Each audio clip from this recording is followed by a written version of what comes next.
everyone. My name is Ian Zabarty. I'm Western Shoshone, and I've been dealing with nuclear issues all of my life. And this is just something that's important to create awareness and understanding, because the reality is the radiation from nuclear weapons testing is global.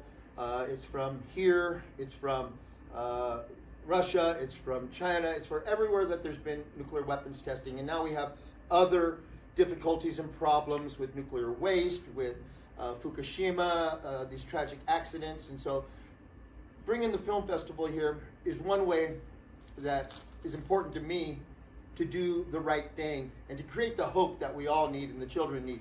We create that hope every day by doing the right thing. And so hopefully this film festival helps us gain a better understanding. And I brought Shelley Berkley in because when she was Congresswoman, she's been fighting against Yucca Mountain for decades now, and she's running for mayor as well. So I'd like to introduce Shelley Berkley. Thank you. Hi, everybody. Can everybody hear me okay? Yes. Okay. That not being heard has not ever been one of my problems. So, I want to thank Ian for inviting me to join you today. I'm going to keep my remarks brief because you're here to see the different movies that are important when it comes to this issue. When I was in Congress, fighting Yucca Mountain was almost a rite of passage. I can't imagine having a position on the other side, although I do understand that there's at least one candidate running for the Senate now that thinks we should make Yucca Mountain the nuclear repository, or as some people have said, suppository for the United States. And of course, I find that just a reprehensible position to take, and the idea that we're losing lots of money because we have not agreed with the federal government to bring the repository here to Yucca Mountain is appalling to me. That should not be the reason that we would bring a nuclear repository and locate it 90 miles from a major population center who at any given time has hundreds of thousands of tourists here that could be seriously harmed if, God forbid, there is an accident of any kind. Now, I don't say this out of ignorance. I have toured Yucca Mountain on a number of occasions, not recently, but I think it is very important for people to recognize that the site selection of Yucca Mountain was not based on any health issues, any issues other than raw politics. It had nothing to do with the science. Now, the law selecting Yucca Mountain as the only site in 1987, that is before I was in Congress, but I've followed this issue ever since that was passed. There were originally 3 sites, one of them in Texas, but there, I believe, a very, very powerful Jim Wright from Texas was able to block choosing Texas as the site for our nuclear repository. Washington State was another selected site, but that was also eliminated because of the political clout of the federal officials that were in Washington State at the time. The only site that had very little political clout back in 1987, that is before Harry Reid became the majority leader of the United States Senate and other members had a bit of seniority. The only site that they could pass it was if it's located at Yucca Mountain. Problem with Yucca Mountain, so random, so varied, and so obvious that it almost defies conversation. Number one is transportation. In order to ship the nuclear waste to Yucca Mountain, these trains and transports would have to go through 36 states, if I'm not mistaken, or at least that was when I was serving in Congress. That is unconscionable. Now, trains are safe, there's no doubt about it, until they're not, and until you have an accident. And all it would take was one accident to have a catastrophic result. And so the transportation alone should dictate that Yucca Mountain is not the appropriate location to store nuclear waste. The second is the amount of water that it takes to cool the nuclear waste. And we're having a challenge already, and have had for a number of years, with our drought and with our very limited water resources. Do we really want to take the few water resources that we have and cool nuclear waste at Yucca Mountain? I would imagine that the answer to that would be definitively no. There were so many questions when I was in Congress, and one of the energy secretaries came up with this brilliant idea. He said, once it's stored at Yucca Mountain, what if there's a problem? How do you get into the mountain? What do you do? And came up with the most preposterous proposal of having an army of robots that could head down to the site of Yucca Mountain and be able to repair any damage or do anything that they needed to do.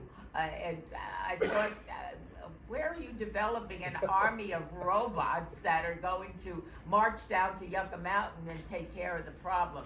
So the entire idea is absolutely preposterous, but it helped a lot when Senator Reid was the majority leader, and Richard Bryan was senator as well. We had a strong congressional delegation and a very powerful congressional delegation in the years that I served. And that's how we were able to keep the nuclear repository at Yucca Mountain from becoming a reality. And so thank you. It's incumbent upon, somebody asked me, actually a woman that has a podcast, there she is, she mentioned to me, what can you do as mayor? And, this is not in the job description of being mayor of Las Vegas, but number one, I know a lot about the issue, which would be helpful in helping our federal delegation have the strength they need to protect their constituents. But number two, the mayor of Las Vegas has a bully pulpit. And while I may not have a vote to block Yucca Mountain, I certainly have a bully pulpit to rally all of our fellow citizens so that they understand the seriousness of this issue. Another thing that Ian wanted me to discuss very briefly was the Compensation Act that was passed in 1990, if I'm not mistaken.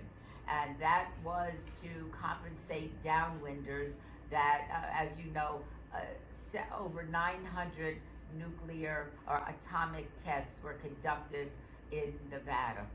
And